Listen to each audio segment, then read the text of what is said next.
What's going on, everybody? Welcome to another episode of the Touchdown with Doug Smith with the NFL Draft. Literally a week from today. We filming this on the 18th. Guys, I got one of my favorite receivers in the draft. He has literally put the team on his back, being a two-time team captain, over 2,000 career yards, first team all Big Ten. Guys, if your team needs a receiver, or even if they don't, watch out, because he's going to be taking somebody's position. Ladies and gentlemen, I want to welcome the legend in the making himself, Isaiah Williams. How you doing today, man? Man, I'm doing good. Appreciate the love, man. How you doing? Man, all love over here, brother. I'm doing good, man. I was already doing good and doing better now that you're here today, man. So appreciate you. Appreciate you. Take us from the beginning, man. Where are you from, and what was it like growing up, man? Man, grew up in St. Louis, Missouri. Parents had me at a young age. Mom and dad was 14 and 13. So, wow. Yeah, they were very young. Grew up in a household with mom, granny, great-grandmother, two uncles. It's like a bigger household growing up. But, like, coming from St. Louis, it was tough, but I always had a great village around me. I always had a whole bunch of coaches, guys like Corey Patterson, who's the receiver coach at Purdue. I always had my mom. I always had my dad. I had all these different people, and the list goes on. I had my granny. Like, the list goes on. I had so many people in my corner that poured into me. Man, it was just a blessing. You know what I'm saying? So even being raised by younger parents, I still had a big village around me, which really helped me a lot. That's awesome, man. That's awesome. And it looks like your mom beat my mom by 2 years. So, hey, high five to people with teenage parents. So, yeah, my mom was 15 when she got pregnant with me, had me shortly after her 16th birthday, man. So, yeah, I remember. I'm sure you remember when your mom was 21, as do I, you know. Yeah. When did you first fall in love with the game of football, man? Like, when were you introduced to it? Man, so crazy thing is, so my mom, she ran track in college. So when I was a kid, when I was 2, as soon as I could walk, they had me doing track. Yeah. And I was 5 years old running track, and then the guy Corey Patterson I was talking about, he came out to the track practice and saw me running, and then he invited me to his football team. So I kind of started playing at 6, but it all started with track. I was literally just running track. He invited me, and then from there, I remember my first game. I had scored like the game-winning touchdown, first ever game. And ever since then, like, I just fell in love with it. The summertime, whenever I got a chance, I was football, had a football season. Then we'd go to the summer working out. Man, I had fell in love with it after that first touchdown, that game-winning touchdown. I fell in love with the game. Did you always play receiver, or were there any other positions you played? I played everything. So starting off, I played running back my first few years. Then after that, moved to receiver. And then I was always the guy who, if somebody got hurt, like our quarterback got hurt or something, my coach put me at quarterback.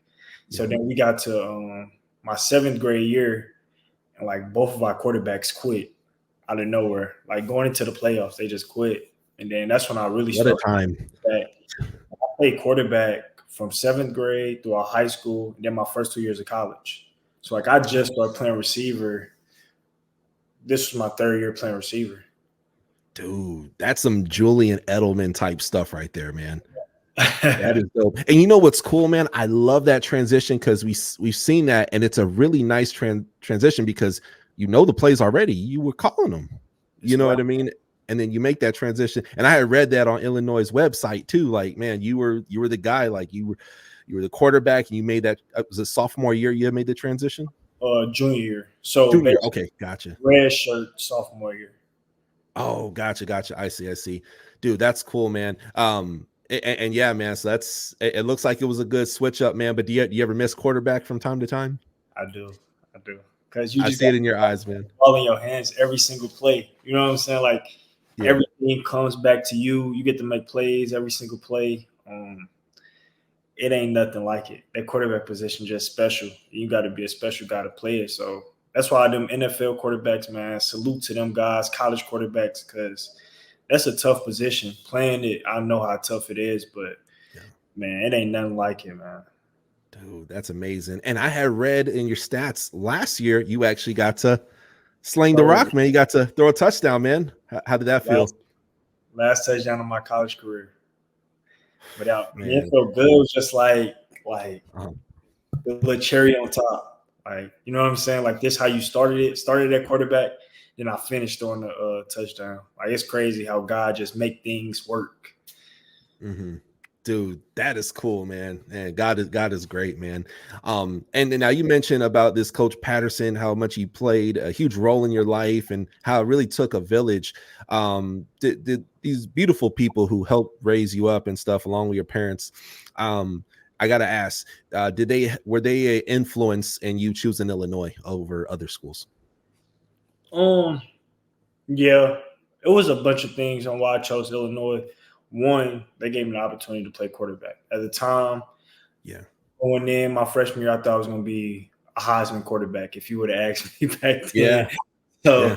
my biggest thing was like, I'm going to go win the Heisman as a quarterback. So they gave me an opportunity to play quarterback. Corey Patterson, he ended up getting a job there the year before my junior year of high school. Ooh. And then 3, it was close to home. Being from St. Louis, that's a 2.5 hour drive. So it's Yeah. like my family could come up to every game. They could come up and visit me whenever. I could go back home whenever I need to. I mean, it was just a great match for me.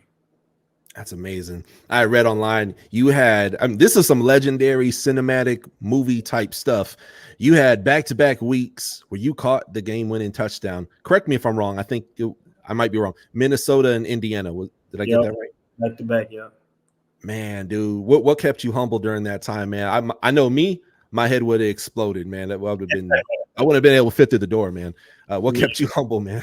man, it's two things. Ever since I was a kid, I always, and this go back to my quarterback days too. One thing was like always even kid. You never too high, you never too low. You know what I'm Yeah, saying? And that's kind of how I live my life. And then secondly, it's my faith. Honestly, the humble shall be exalted. I'll always remember that. Like, and at the end of the day, like I had bad times, I had good times. I take it all the same and just learn from them and continue to grow from them. So I mean, like in them moments, it's like, man, I'm just blessed to be in this opportunity. So I'm thankful. yeah, Like I'm not gonna get the big head and be like, oh, I'm that guy. I did this, I did that. yeah, But of course, know that I'm confident in what I do. But at the yeah, same time, I'm humble, understanding I know where it come from. And I know that it took more than me. I couldn't throw that ball to myself. You know what I'm saying? So at the yeah. end of the day, like really, I'm just blessed. So at the end of the day, just being thankful in that situation kept me humble and kept me grounded. That's amazing, dude. Yeah, that's great. And you can tell the difference between someone who's on this show who gives me an interview answer and somebody who was really walking the walk, talking the talk, and live and breathe an example like yourself, man. So thank you so much, man. Yeah, sometimes as I try not to take and send the questions beforehand so people be as authentic as possible, man. So I stopped doing that a while ago, so I appreciate you. Smart, though. That's smart. Get them real answers, man. Definitely, absolutely, man. What would you say was the biggest lesson for you while being at Illinois? I had a bunch, honestly. Yeah. It was a bunch. The biggest one, going back to my faith, this is Bible verse. So like just hardships. So it goes like this. It goes, consider it pure joy when you go through many trials and tribulations. Because Mhm. the testing of your faith produces perseverance and allow perseverance to run its course so it can be complete and lacking nothing. I feel like in high school as a kid, like when bad stuff happened, you just kind of sometimes get in a shell. But at the Yeah. end of the day, like being here, I learned that it's blessings in them hard times. Yeah. It's like I should consider it joy because every hard thing that I went through while I was in college, it made me better. It prepared me for this moment that I'm in right now. So I'm able Yeah. to handle different things and have a certain character about myself. Like that stuff really builds character. And that Yeah. stuff will take me way further than football ever will. You know what I'm saying? Like I love football. I'm giving my all while I got the opportunity to play this game. But at the end of the day, you're not gonna be able to play this game forever. So like what type of person are you becoming? And I Yeah. feel like that's the biggest thing I learned while I was at the University of Illinois. Yeah, dude, that's awesome, man. I saw a quote I kid you not, probably 20 minutes before you and I are sitting here today, man, I was watching a video on Instagram, fell in my algorithm, and it said hard-boiled eggs or hard-boiled potatoes boil in the same water. But you know, and I saw that, I was like, wow, those hard times are either going to make you soft or they're going to make you hard. And I was like, wow, that's a bar right there, man. But nothing beats the word of God, man. You know, I tell you, man. And you know, and God will use, I'm a testament to that. You're a testament to that God will use tough times in our life, man, to not only bring us closer to him, ultimately push his kingdom forward. But more importantly, you know, he's going to finish the work in us that he has started, you know. Kind of thing. Ladies and gentlemen, let me introduce you to the best barbecue in the state of Texas, The Jank.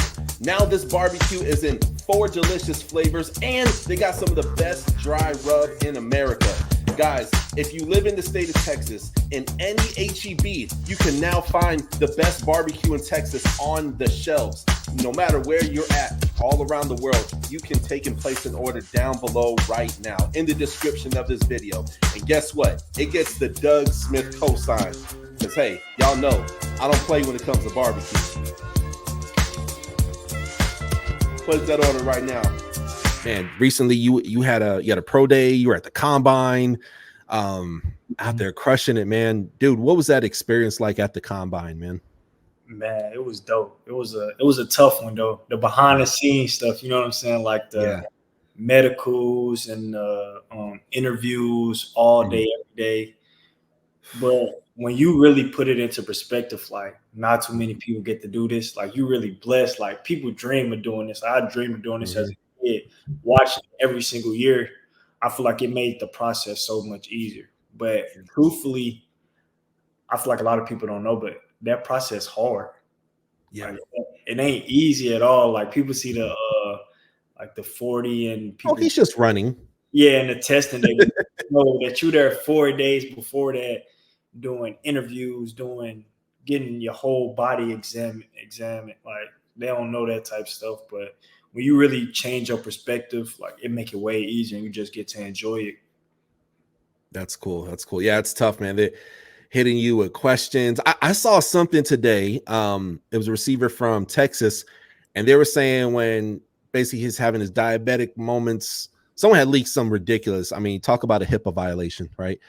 And the person was just being snappy. I'm like, golly, man, can the guy have a Snickers and y'all not go crazy? Like it's tough, man. And I couldn't imagine being in that. So I remember I was at a bowling alley, you know, just for the environment. And I was there for quite a while with a good shout out my friend Dom, who's also went to Illinois. We were there watching the combine, and we saw you do your thing along with others. And man, it was nuts. Like people think like, oh, you just show up, you stretch and go run. Like, no, there's a whole process to that, you know, kind of thing. I gotta ask you, man, who are some receivers that you ultimately model your game after, man? One thing I like to do is I like to watch a whole bunch of different people and take different things from their game. One guy that two guys I watched this previous season a lot was Zay Flowers and Tank Dell, like two rookies that just came out that kind of similar to. But other than that, man, one person I really look up to at the receiver position is Devontae Adams. Okay. Some Raiders. And it's for different reasons, like every single year. So when I first moved to receiver, that was like the guy at the receiver position by many. Like that's the best receiver. So that was one of the first person I watched. And then every single year I watch him, he getting better throughout all these years. And then what I liked about him most is I ended up doing research, and I ended up finding out at one moment he was known for dropping the ball. Now he rarely drops the ball. Like just seeing his growth every year, like that's something I look up to. And that's why that's like one of the guys that I really look up to and watch and study. And then another guy I like to study is Calvin Ridley. I like the way that he moved. I like the way that he run routes and stuff. So that's awesome, man. That's dope, man. You kind of have like a Frankenstein of your perfect wide receiver, you know, and everything. Yeah, they had I think it was Caleb Williams. They were interviewing him, and they said, "Hey, what's your perfect quarterback?" And he said, "Ooh, there was some Lamar Jackson, there was some Josh Allen. I mean, there was different people, man. So that's pretty cool. That's like your perfect receiver, those guys, man. That's awesome. I could see some Zay Flowers. I see a lot of Zay Flowers in your game, actually. So mixed with some Tank Dell. That was literally that was too the first person my coach had me watch. So we used to do summer projects where every summer we had to watch college or NFL guys, depending on who your coach, like who the coach gave us. And Zay Flowers was literally the first person he made me watch. Yeah. Write a report on. That's awesome, dude. That is very cool. What was your aha moment? Because you've had this long career. You remember you were a quarterback at one time, right? Made that transition to receiver a little later on. What was that aha moment, that epiphany for you where you said, like, man, I'm going to the league one day, man? What was that moment like for you, man? I'm going to say it was like the summer that I switched from quarterback to receiver. I knew because it was just natural. As soon as I switched, I did like 2 practices in the spring, but it wasn't really live. But it felt good. Then I got to that summer and I started training. Yeah. Oh yeah, this it right here. Is it? Oh, that's cool, man. That's dope. That's dope. Yeah, it's you have that moment, man, and it's like, yeah, I'm not normal. I'm not normal, you know. As Lil Wayne said, we are not the same. I am a Martian, you know. Yeah. Very cool. What's in the headphones on game day, man?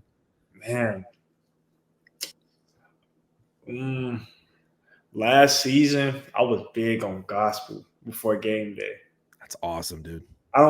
This year I don't know what it's gonna be though. Yeah, I'll have to get back to that one though. But I've been thinking about I've been thinking about making a playlist soon. But yeah, last year I was big on gospel throughout the whole entire season for the most part. That's awesome, man. I like my favorite gospel album of all time is probably The Rebirth of Kirk Franklin. Okay. That one is just has Stomp in there. Hold Me Now. I mean, there's just so many songs. That's one you can just play from the beginning to the end. And personally, I like more gospel from the 90s, though the newer stuff is pretty cool too, man. So, but what's something that's important to you in an NFL team that drafts you? What's something that's important to you in your development in the NFL? Oh, man, that's one thing. That's a good question because that's one thing I've been praying about a lot. Just I want to be in the right fit. Yeah. And for me, it's a few things. I want to where they have a good quarterback, honestly. Yeah, that's important. A system where like a good system where they value receivers. You know what I'm saying? Where y'all are gonna get fed, in other words. Yeah, like we're gonna get fed, but also we gotta be team players too. Like our receivers, we're gonna need them to block, we're gonna need them to do this, but also we're gonna count on our receivers to make big plays, to make explosive plays. Like that. 3, I want to go into where I'm not put in a box. Yeah. Like, of course, like I know I'm gonna have to go play special teams and make plays and dominate on special teams, but also I don't want to be put in the box because I'm 5'9". You know what I'm saying? Like I can go play receiver and I can make plays, and I just want to go somewhere where I'm gonna have that opportunity to. Yeah, absolutely. You know what's dope, man, is that I love the direction of the NFL when it comes to these receivers, because now we talked about Julian Edelman fairly recently, right? We also talked about Zay Flowers, and these are guys that are around 5'10", around your height, you know. Heck, let's talk about Tyreek Hill. I think he's like 5'9", 5'10", you know, and separation like yourself is crazy. This Trey Tucker, who he was on Cincinnati last year, college, and he gets drafted to the Raiders. I had the pleasure of interviewing. Really great guy, man. And his separation was I mean, the last like 3-4 games, he started to really come into his own, you know. And this is a guy, he's not even, I think he's like 5'10", 5'9", around that area, you know, kind of thing. And again, these guys play like they're 6'4". It's crazy, man. So that's awesome, man. Are there a few things that you've been doing this off season, getting ready for the draft, to help take your game to the next level? Yeah, man. So I've been, ever since after the Combine Pro Day, I've been training in the weight room 3 days a week, field work 3 days a week, speed work 2 days a week, and then kind of take Saturday and Sunday off. Sometimes I do some, but I really be needing to chill. Yeah. But sometimes I'll be overdoing it a little bit, but hey. Yeah. It's tough to relax when you're so focused, man. It's super tough to relax. And then brings me to my next question. What are some of your goals year one in NFL? Your name is called. They're going to sell your jersey on NFL.com. There'll be little boys and girls like, Isaiah, please sign this ball, please. You have the cousin that you never knew about who need a favorite. It's hopefully not too many of them. But man, what are some of your goals year one in the NFL? Year one, biggest thing for me is make a team first. I want to make a team, make that 53. And then from there, show that I belong. When I do get opportunities, make the most of them opportunities. As far as stat-wise, number-wise, I don't really have no goals when it comes to that. Yeah. But when it comes to just first making a team, that's my biggest goal. And then from there, them opportunities that do come my first year, like make the most of them. And then also like get that playbook down as fast as possible. Like as soon as I can get that playbook down, like get it down. That's one of my biggest goals. Like really master the playbook. I feel like sometimes that'd be the biggest thing, most definitely with rookies. Because in college, I had 3 different OCs, so every year I had to learning something different. Then like you really notice how much of a difference this make. Because I noticed how every time we got a new OC, it helped certain guys and hurt certain guys just because some people couldn't learn a playbook faster than others. So initially somebody else might have been starting, but this really the better receiver. But this guy right here, he learned the playbook. He always know where he's supposed to be. Yeah. So he kind of was a starter, even though physically he probably not better than the other guy, but he know his stuff. So that's my biggest thing. As soon as I come in, like I want to get that playbook down as fast as possible to, help me in a lot of ways. Yeah, absolutely. Dude, that I want to emphasize on that real quick before I go to my next question. That's one of your strong suits too, because of course you tested great at the combine, pro day, all that stuff. You have a miraculous tape. Statistically, you're there as a human being, the man underneath the helmet, the beating heart, like you have it all. But I also want to emphasize to any scouts, NFL teams want to learn a little more about you. This is so great because you'll be able to learn that playbook. Because we've seen it where coaches, they draft a guy, and us as fans, we watching the game, we're like, dude, guy's on the sideline. He's healthy. Why isn't he in there? And oftentimes, you don't even know. 8 times out of 10 is probably because the playbook. Yeah. You know what I mean? So you learning that is great. I mean, that's like if I say, hey, man, I'm going to move you to Ukraine and I'm going to move you to, China. I'm going to move you to Peru. Those are all different languages, right? And playbooks are same thing. You're able to adapt and you have that mental capacity and high IQ to pick that up quick. So that's very important, man. So, man, shout out to you, man. That's awesome. And then last thing is save my money too. My first year. Oh yeah, save that money. Yeah. No, I'm there with you, man. I see some guys, man, and real humble, and then I see them on Instagram 6 months from. I'm like, I put my glasses on, man. I can't see you. You're shining so much, man. But, no, it's all good, man. That's good. You got an old soul about you, man. That's awesome. Once you're what is something you want NFL teams to know about you and all the interviews you've done that maybe they may not know already, man? What's something you want them to know about you? I really do. I feel like they know, you know what I'm saying? Doing them interviews, kind of just talking to them, being real. I feel like they kind of know about me and who I am. Yeah. Therefore, NFL team scouts, coaches, get your guy. Get your guy. Spoil him and get your guy. This guy's going to make your team better, man. So, dude, that's dope, man. You're the first person to ever answer it like that, man. That's awesome. Very cool. Very cool. Well, ladies and gentlemen, that is Isaiah Williams, wide receiver, legendary wide receiver from Illinois. This guy's a fun guy to watch on the field. He's a great personality, a leader of men. To be a captain, I've seen people just crazy skill sets, and coaches won't dare put him as captain. This guy is a leader. He's analytical. He is a team has everything to gain with having Isaiah Williams on their team. You're going to elevate that team. And Isaiah, whether you land on my favorite team, the Dolphins, or not, you have a fan of me for life. I don't care if you land on the Patriots. I'm rocking with you for life, bro. Appreciate that. Yes, sir. Yes, sir. Ladies and gentlemen, comment below. Let us know how this interview made you feel. Also, go in the description of this video. I'll have all social media stuff there below, so you can give them a follow. Give them a follow and get inspired. And before we go, Isaiah, any shout outs, man? And shout out to my fam back in St. Louis. Shout out to the Illinois fans that may be watching. Love y'all. Love the fam. And just keep an eye out on them young guys from Illinois, man. It's a couple guys that they're gonna show out this year. Absolutely, Miles Scott and Pat Bryant is two that I'm gonna throw out there. Okay, what were those names again? Miles Scott and Pat Bryant. Miles Scott, Pat Bryant. Y'all heard it here first. You heard it here first on the Touchdown with Doug Smith. Bring you guys exclusives.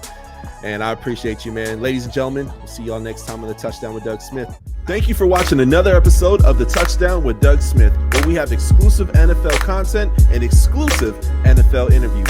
Be sure to hit that like and that subscribe button. Follow us on social media. See you on the next one.